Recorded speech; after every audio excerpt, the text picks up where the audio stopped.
Hola, ¿qué tal amigos? Bienvenidos a lo que es nuestra primera materia estadística. Vamos a empezar vamos a seguir con la unidad uno, pero ahora en la segunda actividad, que es un cuestionario. Así es de que si están interesados, acompáñenme.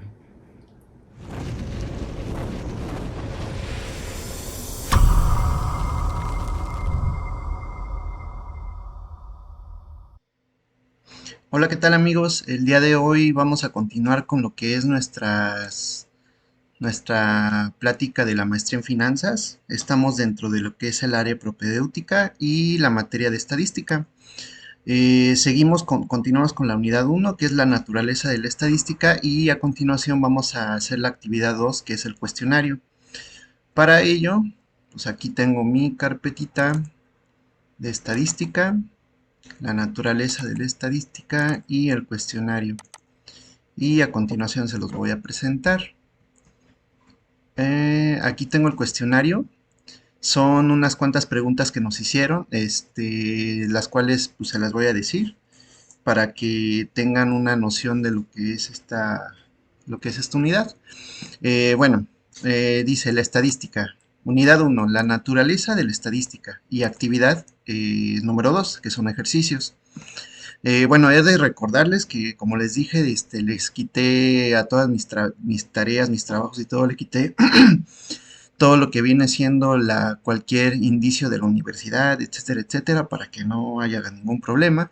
Entonces, pues a continuación, bueno, viene la consideración número uno. Dice, a partir de los materiales revisados, da respuesta a lo que se solicita. Es fundamental que tus respuestas denoten que realizaste un análisis profundo. Y aquí viene la primera pregunta, dice, ¿cómo se puede diferenciar una población finita de otra infinita a partir del uso de la estadística? Presenta dos ejemplos de cada uno considerando la vida laboral. Bueno, lo que yo puse fue, la naturaleza, la diferencia radica en que la población finita es capaz de ser contada en un cierto periodo de tiempo, y la población infinita es cuando nos disponemos a investigar alguna información dentro de un gran amplio espectro de datos, los cuales son indefinidos y no se pueden contar de una manera efectiva. Para ejemplificar, yo trabajo en Petróleos Mexicanos. Estas diferencias, tengo los siguientes ejemplos dentro de mi área de trabajo, que es en Petróleos Mexicanos. Población finita, pozos perforados durante el año 2020, y un ejemplo número 2 es la producción acumulada en el año 2020. Y la población infinita es la cantidad de empleados con diabetes, la cual es uno de los principales factores de riesgo en la población de la empresa y no se ha podido definir. Una de las estrategias que se han seguido son elaborar campañas para hacer ejercicio y tener una vida saludable.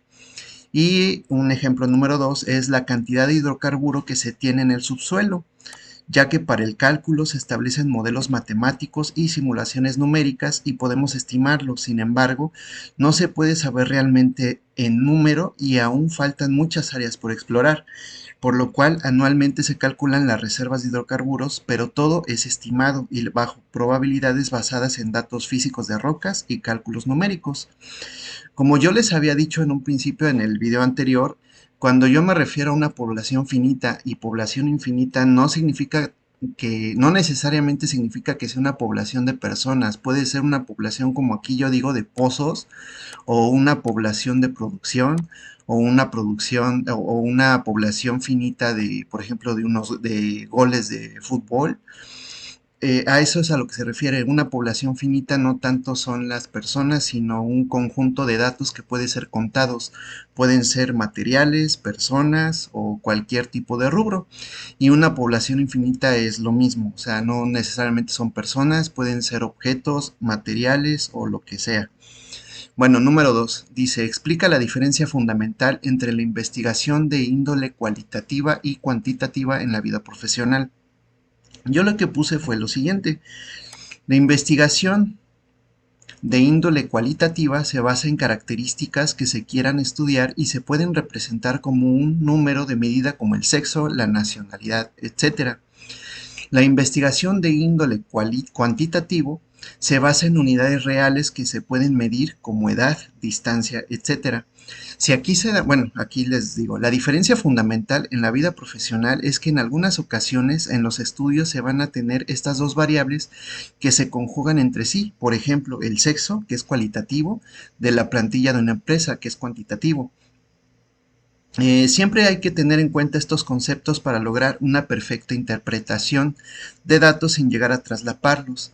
Por ejemplo, en mi vida dentro de Petróleos Mexicanos, puedo decir que los yacimientos tienen diferentes tipos de características petrofísicas, eso es una variable cualitativa que los diferencian unos de otros y estos a su vez pertenecen a una cierta era geológica. Dentro, entonces, podríamos hacer un experimento o investigación diciendo qué tipos de yacimientos hay, que esto es cualitativo, en los pozos que se han perforado en los últimos 10 años, que esto es cuantitativo. Entonces, si se dan cuenta, estoy hablando de dos diferencias fundamentales, que es la cualitativa y cuantitativa. La diferencia radica principalmente en que el cuantitativo se puede contar, o sea, yo puedo contar los goles de un equipo de fútbol. Yo puedo contar, por ejemplo, aquí digo la distancia, la edad. O sea, por ejemplo, en una plantilla de trabajadores de una empresa, un dato cuantitativo podría ser la edad de los trabajadores, podría ser la altura promedio de los trabajadores. ¿Por qué? Porque es una unidad de medida, es algo que se puede contar. A diferencia del cualitativo, que el cualitativo se refiere a características. Una característica, por ejemplo, de este grupo de empleados es el sexo. El sexo es hombre o mujer, o puede ser un montón, ¿no? Pero son características, no es tanto que se pueda contar, es una característica. Por ejemplo, otro dato cualitativo podría ser la nacionalidad. O sea, no es de que se pueda contar que las nacionalidades, simplemente es estadounidense, es mexicano, etcétera, etcétera. Por ejemplo, otro ejemplo de cualitativo podría ser, no sé, este, las estrellas. O sea, las estrellas sí se pueden contar, que aunque de hecho es una población infinita porque no sabemos, pero hay muchos tipos de estrellas. O sea, a final de cuentas no es algo que se pueda contar, es un tipo de estrella. O sea, puede ser una estrella como del tipo del Sol, puede ser una estrella supernova, puede ser otra estrella de otro tipo. O sea, a lo que me refiero es de que se basan en características, no tanto en unidades de medida. Esa es la diferencia. Bueno, número 3. Dice, ¿cuáles son los abusos típicos que pueden identificarse en el uso de la estadística? Menciona al menos 3 ejemplos que identifiques en el entorno empresarial. Bueno, dices, yo le puse, son la obtención de datos numéricamente insuficientes, las tomas de muestra no significativas y utilizar gráficos editados a conveniencia. Los ejemplos que logro visualizar en el entorno empresarial, pues son los siguientes. Aquí están. En número 1, dentro de una empresa, tratar de medir la capacitación del total del personal y para ello solo hacer el muestreo dentro del grupo en el que se han tenido capacitaciones. Esto no es representativo ya que te enfocas a muestrear un grupo que sabes que está capacitado y no en la totalidad de la empresa. Número 2, dentro del ejercicio de producción de la empresa, editar las escalas de los gráficos, de tal manera que pueda parecer a simple vista que hay más ingresos que pérdidas. Y número 3, en el estudio de un medicamento nuevo para saber sus efectos secundarios, ya que lo ideal sería tomar una muestra con todo tipo de personas y pudiera ser que la muestra no sea representativa al hacer el ejercicio solo dentro de un sector de la población y no diversificarlo. Entonces, ¿a qué es lo que me refiero? ¿Cuáles son los abusos típicos que puede identificarse en el abuso de la estadística? Son 3. Aquí dice, datos numéricamente insuficientes. ¿Por qué? Porque a lo mejor podemos hacer un estudio, pero a final de cuentas no hacemos las suficientes entrevistas, o en el dado caso de que sea por muestreo, no hacemos No hacemos la regla del mínimo entre el 5 y el 10%, a lo mejor hacemos el 2% y a final de cuentas el 2% no es representativo para una población. Eso es a lo que me refiero, datos numéricamente insuficientes, que los datos no sean suficientes. Número 2, las tomas de muestra no significativas. ¿A qué se refiere eso? Por ejemplo, un ejemplo que ha pasado últimamente en el radio, por ejemplo. Yo me he dado cuenta de que luego hacen sus encuestas por Facebook, pero a final de cuentas no es representativo y no es significativo. ¿Por qué? Porque no todo el mundo tiene cuenta de Facebook.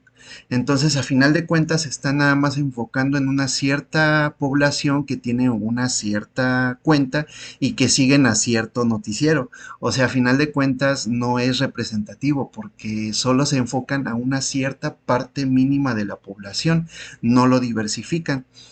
Y por último, utilizar gráficos editados a conveniencia. Eh, un ejemplo podría ser, no sé, por ejemplo, ahorita lo del COVID.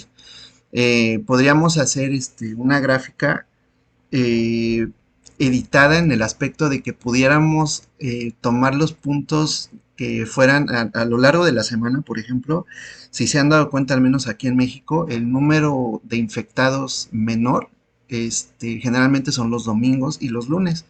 Por ejemplo, si yo quisiera hacer un gráfico eh, de tal manera que pudiera verse de que hubiera menos contagios de los que realmente hay, podría tomar un promedio nada más de esos días. Entonces, en vez de tomar un promedio general, tomaría nada más esos promedios que son menores. Entonces, a final de cuentas, si lo grafico, puedo decir, ah, no, mira, pues mis contagios son menos, pero la realidad es otra. O sea, no estoy tomando los datos o simplemente estoy editando el gráfico para poderlo vender de tal manera que no justifican y no refleja la realidad.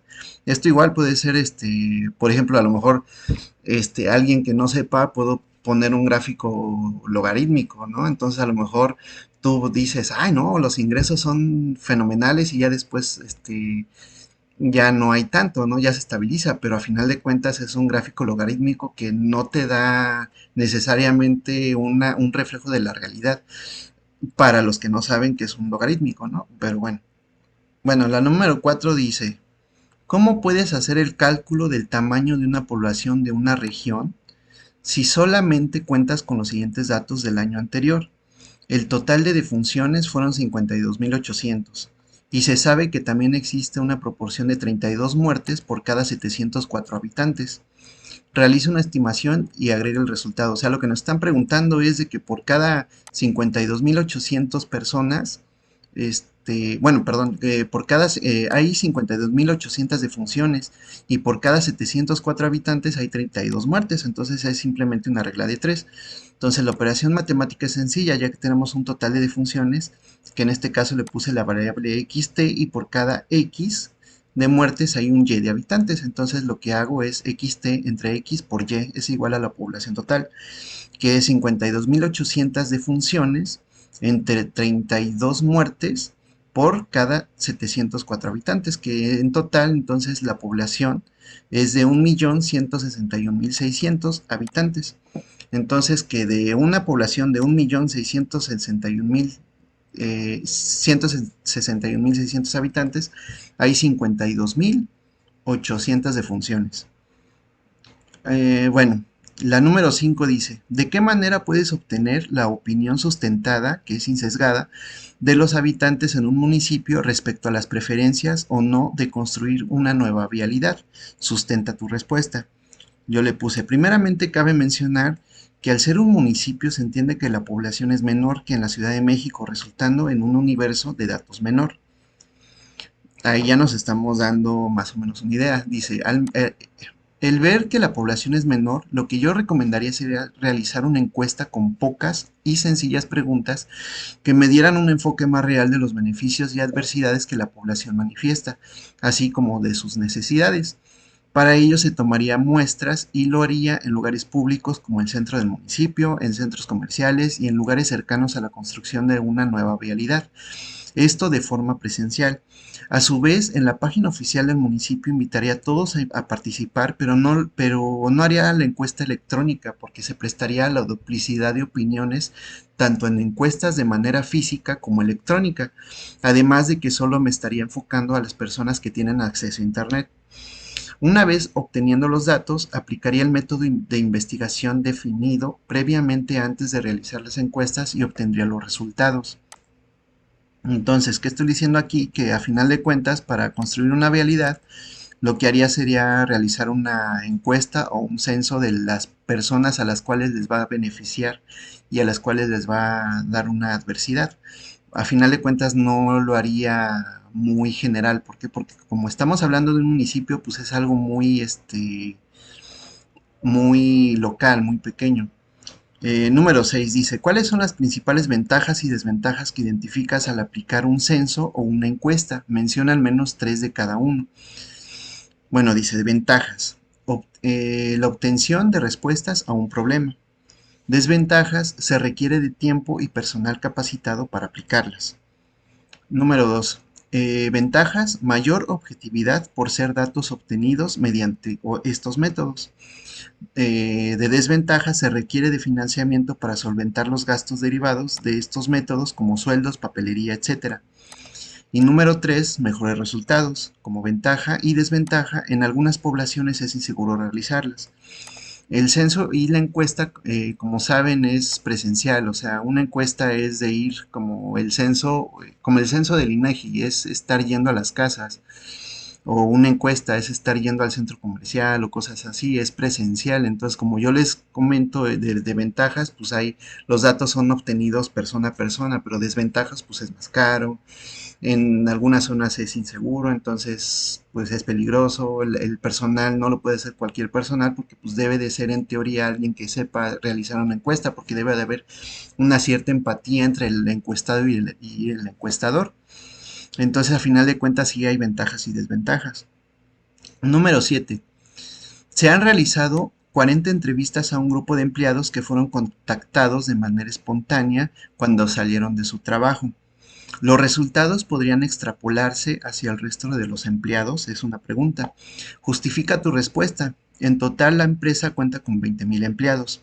Bueno, aquí lo que nos están diciendo es de que de una población finita, que es de una empresa, nada más le hicieron una entrevista a 40 empleados a la hora de que salieron de su trabajo. Y nos está preguntando que si ese resultado, esa entrevista se puede extrapolar a todo el número del universo de los demás empleados. Y pues el total es de 20,000 empleados, o sea, de 40 empleados, de 40 entrevistas lo quieren extrapolar a 20,000. Y nada más estas 40 entrevistas la hicieron a una cierta hora, que es a la hora de la salida. Entonces, ¿ustedes qué creen? Pues lo que yo pienso es que no se podría extrapolar debido a, primeramente, a que son 40 entrevistas y representa solo el 0.02% del total de empleados de la empresa, que es de 40,000. Además, se debe de tomar en cuenta que las entrevistas se aplicaron en un solo día y a una cierta hora, y esto no es representativo porque puede haber personal comisionado o en diferentes áreas que no necesariamente salgan en la misma hora y por la misma puerta. Eso es por eso que cuando ustedes vean que si han realizado, por ejemplo, o ustedes les hacen una tarea, les hacen un ejercicio, les piden un ejercicio, una tarea, y ustedes realizan o les preguntan que si pueden extrapolar el resultado de un mínimo de entrevistas a una población muy grande, pues el resultado es negativo. ¿Por qué? Porque no lo puedes hacer. O sea, a final de cuentas, como ustedes ven, solo representa el 0.2% de la población total. Eso no es nada. Si lo haces ¿cómo se llama? Por la regla que se supone que para un muestreo es del 5 al 10%, pues no tiene nada que ver un 0.2% con un 5 o un 10%. O sea, estarías hablando que el 5% de, ¿cuántos son? De 20,000 empleados, serían 1,000 empleados. Entonces, a final de cuentas, eh, pues no, o sea, no da. Entonces, a final de cuentas, o sea, no se puede.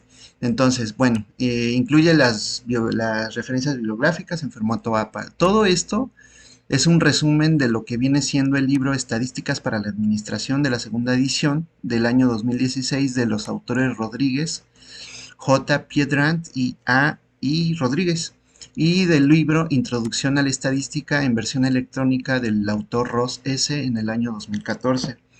Entonces con esto bueno, concluimos lo que es este cuestionario, que es de la naturaleza de la estadística, y pues como ven es algo interesante, o sea, ver cómo podemos, cómo se pueden aplicar las entrevistas o los censos, y sobre todo que no puedes hacer una entrevista, bueno, no puedes obtener datos de forma correcta y de forma idónea si la población a la que le estás, de una población finita, le estás haciendo a un porcentaje muy pequeño la entrevista, o si los datos son insuficientes, o, o o sí, o sea, sobre todo eso, o sea, que no lo puedes extrapolar a una población finita si los datos son insuficientes, si no son creíbles o si es un mínimo de porcentaje. Y a final de cuentas lo que vimos también son las diferencias. A final de cuentas un censo y una entrevista, pues pareciera igual, pero no es lo mismo.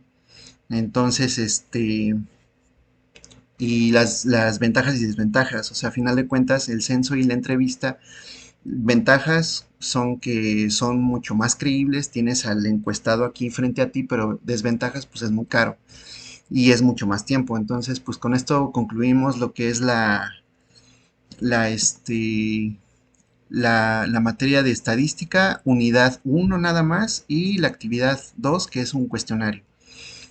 Para los siguientes videos, pues acompáñenme y pues vamos a seguir aprendiendo. Saludos.